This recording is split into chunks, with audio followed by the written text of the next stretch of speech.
ফেসবুকে প্রথমে আপনারা আপডেট করে নেবেন প্লে স্টোরে গিয়ে, তারপরে আপনারা এই জায়গায় আসবেন।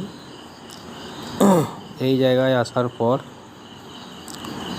প্রফেশনাল মোড থেকে পাবেন, সেটাকে আপনাদেরকে এক্ষুনি দেখিয়ে দেবো। এইখানে 3 লাইনে ক্লিক করবেন। এই যে দেখতে পাচ্ছেন সব থেকে লাস্টে 3 নম্বরে ড্যাশবোর্ড হয়ে আছে, এটা অন হয়ে আছে অবশ্য আমার, কিন্তু এই জিনিসটা যদি না অন হয়ে থাকে, আমার এখন অন করা আছে, আমি অফ করিনি, অন করে রেখেছি। এই জিনিসটা যদি না অন করা থাকে তাহলে কিন্তু ফেসবুক চালিয়ে কোনো লাভ পাবেন না। এই জিনিসটা অবশ্যই অন করে রাখা দরকার। এই তীরের মতন চিহ্নটা অবশ্যই অন করুন আপনারা, তাহলে ফেসবুকে আপনারা কিছু প্রফিট পাবেন।